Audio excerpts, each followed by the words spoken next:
Hey tout le monde, bienvenue aujourd'hui dans une nouvelle vidéo. Et petit point, aujourd'hui on va parler de l'Irlande. Parce que ça fait déjà un mois que je suis arrivée et il y a des choses à dire que j'ai vues, des différences énormes que j'ai vues, énormes ou pas, qui se rejoignent un peu avec ce que j'avais vu en Angleterre. Parce qu'évidemment il n'y a pas trop de différence entre l'Irlande et l'Angleterre, bien que l'Irlande, donc la République d'Irlande dans laquelle je me trouve, ne fasse pas partie du Royaume-Uni, sachez-le. L'Irlande du Nord fait partie du Royaume-Uni, mais l'Irlande, la République, comme on l'appelle d'Irlande, ne fait pas partie du Royaume-Uni et donc a l'euro et n'est pas concernée par le Brexit. Donc, qu'est-ce que j'ai vu comme changement comparé à la France? Alors déjà, au niveau du quotidien, il y a beaucoup de choses qui ressemblent à l'Angleterre. Déjà, les personnes mangent super tôt. C'est-à-dire que les enfants, ils mangent leur dîner vers 5h30, 6h, donc qui est l'équivalent de 17h30, 18h ici. Et nous, en tant qu'adultes, on va manger vers entre 18h et 19h. Voilà, tout simplement. Donc déjà, ils mangent super tôt comparé aux pays comme nous en France, où on mangeait, même en étant enfant, beaucoup plus tard. Voilà, genre plus vers 19h30, un truc comme ça. Mais ce qu'il faut savoir, c'est qu'ils essayent en fait tout simplement de manger tôt parce que chez eux, le soleil se couche plus tôt que par exemple en France. Parce qu'ils sont un pays plus froid. Donc du coup, les jours sont plus courts. Enfin bref, ça n'a pas forcément de sens dit comme ça. Mais du coup, ils essayent en fait de manger avant le coucher du soleil. Ce qui fait que une fois que le soleil est couché, les enfants ont tendance à être beaucoup plus fatigués, donc à vouloir aller se coucher. Et en l'occurrence, les enfants vont se coucher ici vers 19h30 maximum. Ça dépend des jours évidemment, mais on va dire ce qu'ils appellent le bedtime, c'est vers 19h30. Voilà. Après, nous, on se couche pas à 19h30, ne vous inquiétez pas. Mais c'est comme ça que ça fonctionne. C'est pareil pour l'école. L'école a des horaires différentes. Là, l'école des filles se déroule de 9h jusqu'à 2h de l'après-midi.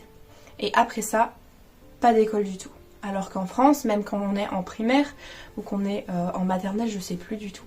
Mais il me semble que c'est la même chose. Mais en primaire, c'est à 16h30 qu'on finit l'école quand même. On a une vraie longue journée où on finit tard. Alors qu'ici, non, c'est à 2h de l'après-midi, donc à 14h, qu'ils finissent les cours tous et qu'ils rentrent à la maison.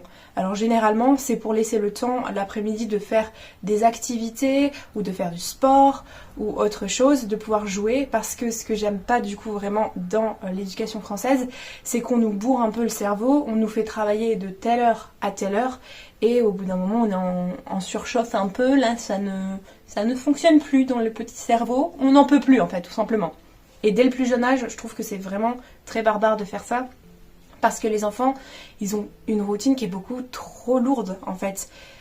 Et ouais quoi, quand t'es un CP, je veux bien que au bout d'un moment, il faut que t'apprennes à parler, il faut que t'apprennes à lire, il faut que t'apprennes à faire plein de choses, mais vaut mieux laisser aussi une partie pour le travail et une partie pour le divertissement. Sinon l'enfant, ça lui plaît pas quoi, tout simplement.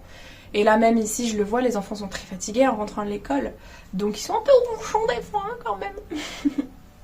Ils sont un peu ronchons, ils ont tendance à pleurer beaucoup, surtout la petite, puisque c'est la première fois qu'elle allait à l'école, donc c'était sa rentrée. C'était super d'ailleurs de la voir partir avec sa petite gourde et sa petite lunchbox. Et ça, du coup, c'est le prochain point. Ici, ils ont pas forcément de cantine. C'est beaucoup sur le système de lunchbox. Donc basé sur, vous savez, la petite boîte qu'on emporte avec son lunch à manger. Et en Irlande, ils mangent pas beaucoup le midi et ils mangent beaucoup le soir. C'est un peu la différence avec la France, c'est genre l'inverse. Parce que nous, dans notre famille, en France, on mangeait le midi, on mangeait bien, et le soir, on avait tendance à manger plus de légumes, de quelque chose de léger pour pouvoir aller dormir après. Mais là, c'est l'inverse. Et comme on mange plus tôt, ça ne me dérange pas de manger quelque chose de lourd le soir, puisque au final, quand je me couche, presque mon cycle de digestion est déjà fini quoi, quasi fini. Donc tranquille. Tranquille quoi, c'est plutôt pas mal. Donc c'est pas tu vas te coucher avec un bide énorme et tu es là en mode je crois que je ne vais pas dormir en fait. Alors que non, c'est du coup l'inverse. Mais les lunchs généralement ne contiennent pas de choses qui sont chaude chez eux. Alors que moi quand j'allais à la fac et je prenais ma petite lunchbox là, j'avais par exemple des soupes dedans, j'avais des pâtes carbo, j'avais des choses que ma mère faisait mais qui étaient du coup chaudes, que je devais réchauffer. Ou en fait j'avais carrément une lunchbox qui était thermo, comme un thermos, genre qui gardait la chaleur à l'intérieur. Et c'était super pratique. Mais du coup, eux, c'est à base de fruits, de légumes qui sont découpés. Donc on a des pommes, on a des fraises, on a plein de fruits en fait. Des carottes aussi, des bâtonnets de carottes comme ça, crus qu'on mélange à une sauce, etc. Et après, c'est des petits crackers. Et ça dépend, des fois c'est une tranche de pain coupée en petits morceaux avec soit du jambon, soit du fromage, etc. C'est vraiment des trucs qui sont simples à faire. C'est ce qu'ils appellent un snack lunch. Donc c'est vraiment des trucs qui sont simples à faire. Comme ça, hop, ils prennent ça à l'école et quand ils reviennent chez eux, ils ont un petit goûter encore à base de fruits, etc. Et le soir, ils mangent bien quand même avec le soir. Donc du coup, ça dépend, c'est soit soupe, soit des choses comme ça, genre pizza ou riz, semoule, ou poisson, des trucs comme ça. Enfin, des plats normaux que nous on mange le midi, quoi.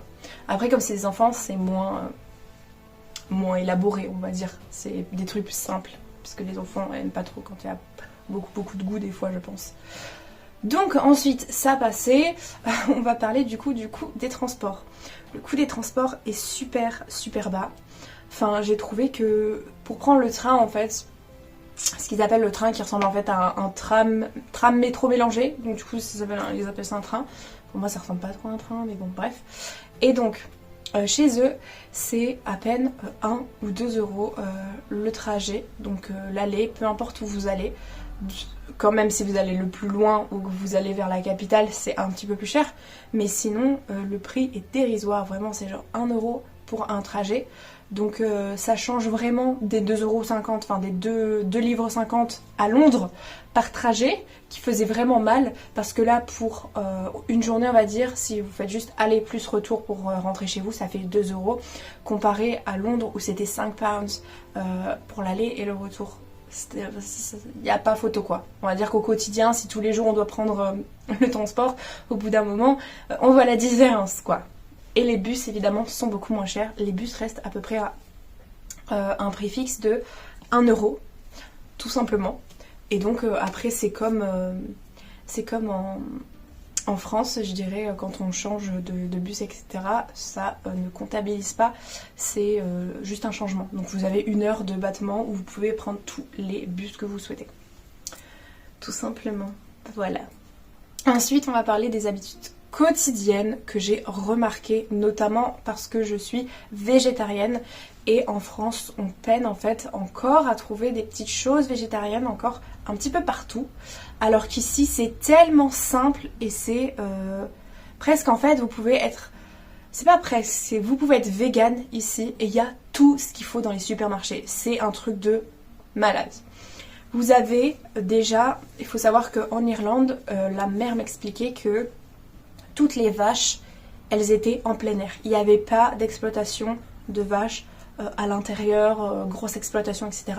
Et il me semble que les poules aussi, ou alors non, elle prend les œufs en plein air, mais il y a là par contre des élevages intensifs de poules, ce qui n'est pas bien.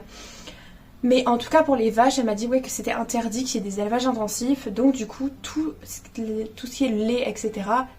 provient de fermes qui sont du coup écologiques, si on peut dire ça comme ça, qui respectent au moins les animaux, puisque les animaux sont en plein air. Donc c'est déjà un bon point, sauf que moi je ne digère pas trop le lait, donc moi je prends du lait végétal, hein, super, qui est fait sur le sol aussi irlandais.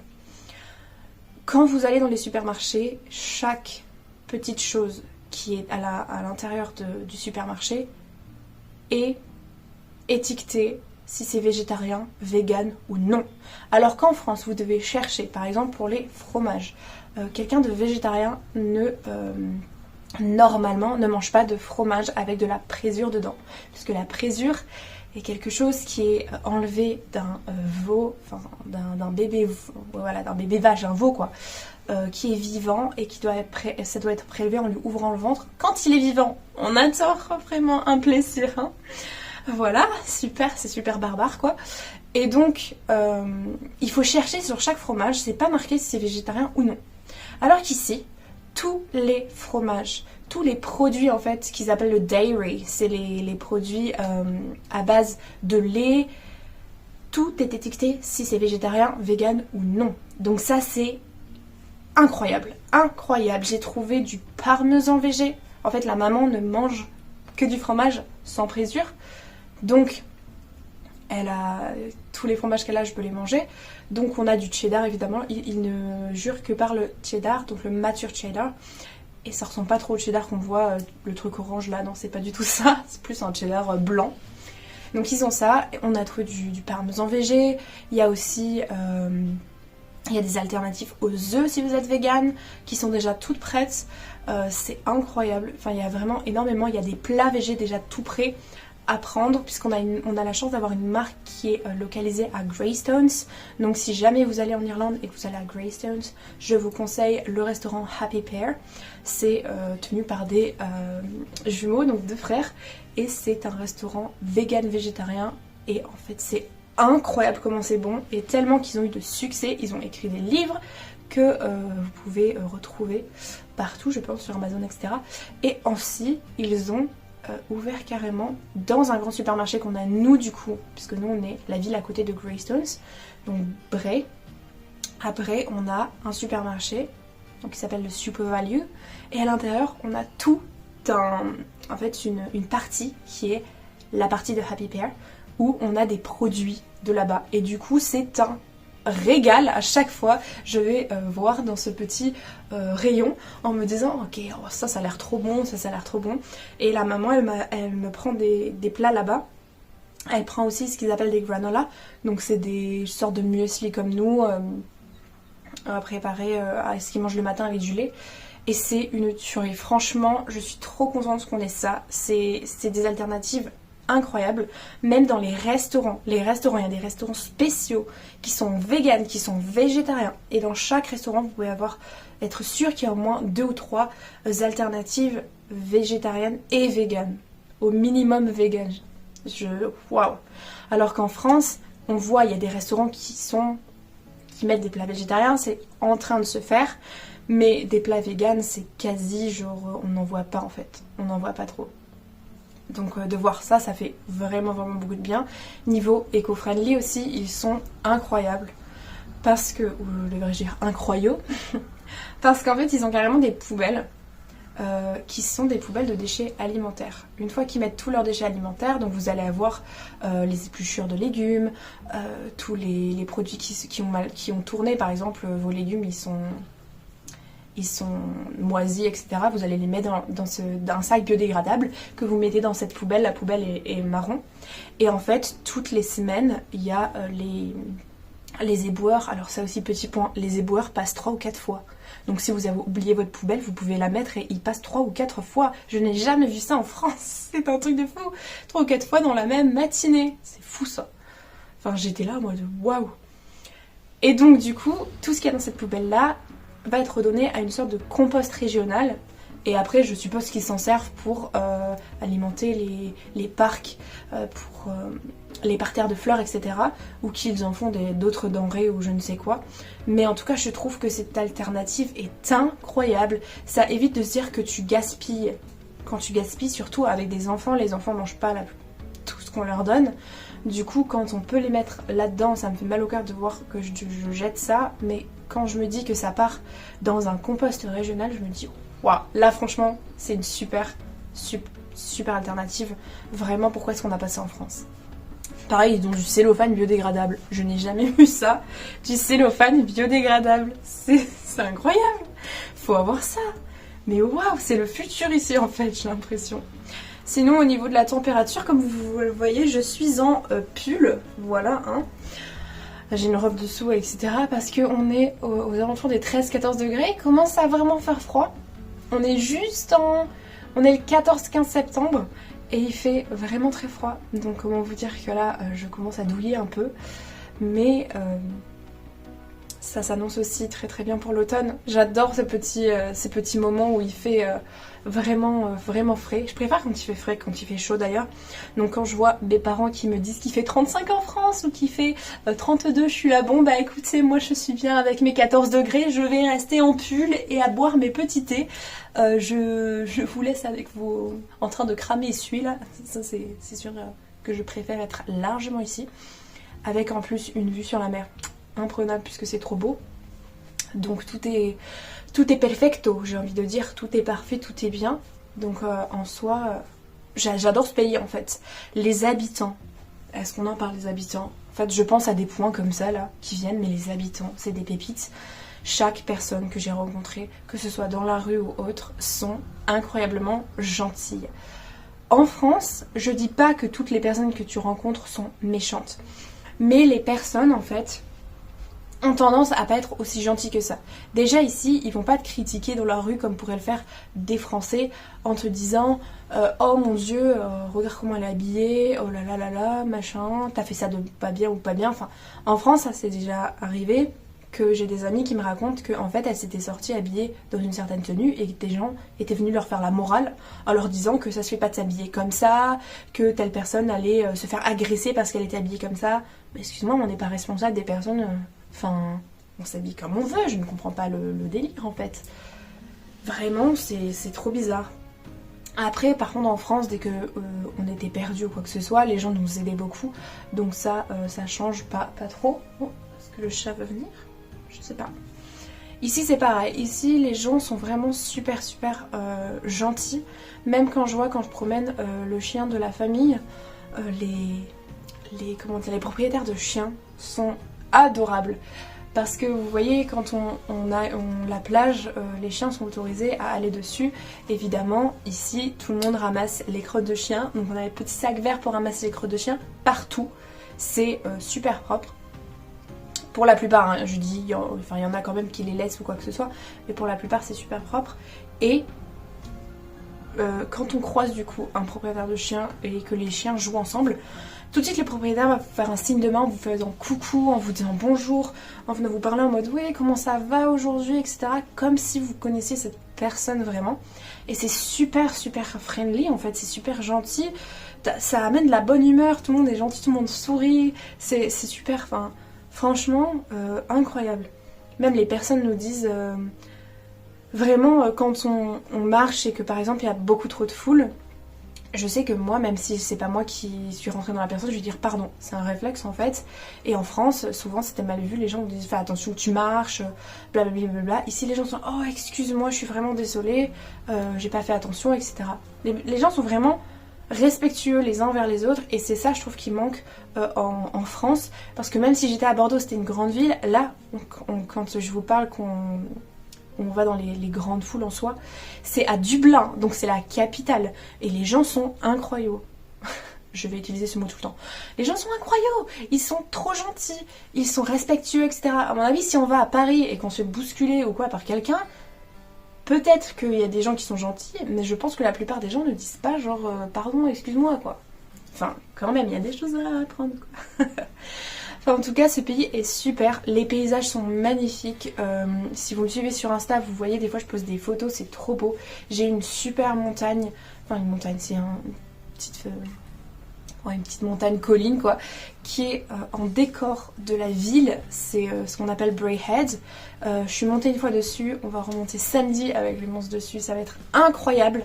Je vais vous filmer ça parce que je vais sortir du coup un reel, donc un reel, je sais pas comment dire en français, chaque mois pour retracer mon mois passé en Irlande. Et là donc du coup vous verrez Bray Head, vous verrez Dublin, vous verrez plein de petites choses qui vont arriver. Et donc je suis super contente de pouvoir vous partager ça. Et franchement ce pays est super, rien que si vous venez en vacances, il y a tellement de choses à voir. Rien du fait que la capitale soit en bord de côte, donc il y a énormément de paysages avec la mer, le Dart, donc le train qui s'appelle le Dart en français, et est une ligne de train magnifique entre Greystones et Bray, vous avez la ligne où vous voyez des paysages, vous passez dans la montagne, vous voyez la mer, en fait on est un peu au bord de la falaise, bon ça fait un peu peur au début mais vraiment c'est incroyablement beau et j'aime tellement. Donc franchement je suis trop contente d'être ici, ce pays, j'avais bien parié dessus, c'était un pays magnifique où les gens sont super cool. Après évidemment comme partout, c'est pas non plus un pays idyllique où il y a que des gens, des bisounours ou je sais pas quoi. Non, il y a des gens quand même, il faut faire attention. Je sais que j'ai un ami qui vit à Dublin, il m'a dit genre que dans le centre de Dublin il faut faire très très attention parce que la plupart des gens sont là pour... Enfin, faut faire attention à votre sac quoi, un peu comme dans chaque grande ville. Mais il m'a dit qu'il y avait beaucoup de personnes, des pickpockets qui étaient... dans le centre de Dublin, mais après en périphérie autour, il m'a dit forcément, enfin ça craint pas trop, puisque quand même Dublin est une ville à taille humaine, donc c'est pas une des grandes capitales comme on peut avoir genre Paris est vraiment très grande, ou des grandes villes comme on peut avoir New York, vraiment pas. Genre Dublin c'est assez modeste comme ville, c'est quand même la capitale, donc il y a quand même énormément de choses à l'intérieur, mais je trouve que c'est pas vraiment si différent de Bordeaux que ça. Et du coup ça me fait plaisir de pouvoir avoir une grande ville quand même qui est pas loin. Et de me dire que c'est la capitale, donc c'est un pays qui a gardé quand même énormément de sa nature sauvage, des paysages qui l'entourent. Vraiment, on est à 30 minutes, même pas. Allez, 35 minutes je dirais maximum de Dublin. Et les paysages sont fous. On a l'impression de se croire dans la nature. Vraiment dans les forêts, les parcs sont magnifiques, enfin bref, il y a vraiment beaucoup d'espaces verts et c'est un peu comme si les gens s'étaient rajoutés mais n'avaient pas essayé de tout enlever, tout coloniser en fait. C'est vraiment comme ça que je le ressens et c'est incroyable, j'aime beaucoup ce pays. Donc j'espère que j'ai retransmis à peu près l'amour de ce pays. Je suis là que depuis un mois et pourtant j'aime trop ce pays déjà. Mais je pense que je vous referai une petite vidéo à 6 mois pour vous dire les petits points aussi qui ont changé de ce que j'ai vu et peut-être trouver des points négatifs parce que là ça avait l'air vraiment très idyllique ce que je vous ai dit, mais j'ai pas non plus découvert énormément de choses et j'ai pas non plus rencontré énormément de natifs d'ici ou des autres personnes. Je suis en train de chercher des personnes sur des sites d'au pair, sur des sites de personnes qui tout simplement veulent se faire des amis ou quoi. Et je vous dirai si jamais j'ai des amis qui sont irlandais, si j'ai des autres amis qui sont basés ici ou juste des étudiants en échange ou quoi que ce soit pour qu'on puisse échanger de leur vécu à eux et comme ça tout simplement ça me fera encore plus de choses à comparer et à immersion aussi dans le pays encore plus. Donc voilà. J'ai beaucoup blablaté quand même, je pensais pas que la vidéo allait faire autant de temps. J'espère que vous avez aimé cette vidéo, c'était vraiment une petite vidéo tranquille chill. Puisque la semaine prochaine on va attaquer les vidéos sur les dieux, cette fois-ci je vais me lancer dessus. Et je suis en train de faire tout un dossier sur les festivals dans le monde helléniste. Et du coup... Eh bien là c'est un gros dossier puisqu'on a eu en ce moment il y a les mystères d'Éleusis qui sont fêtés et j'ai fini mon dossier dessus mais je dois faire toutes les autres cérémonies et les festivals qu'il y a et donc c'est très long parce que j'écris moi-même mes hymnes, je fais le déroulé si jamais vous êtes en groupe ou si jamais vous êtes en solo, j'essaye de faire un truc vraiment très complet que je pourrais ensuite vous donner directement.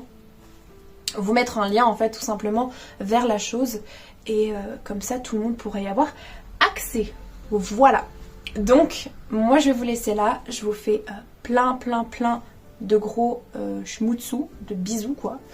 Je vous dis à la prochaine pour une prochaine vidéo. N'hésitez pas à mettre le petit pouce bleu, à mettre un petit commentaire et à vous abonner si jamais ça vous a plu et si vous aimez un petit peu l'Irlande, le spirituel, tout ça, n'hésitez pas. Et moi je vous retrouve du coup la prochaine fois. Je vous dis bye bye. À plus tard.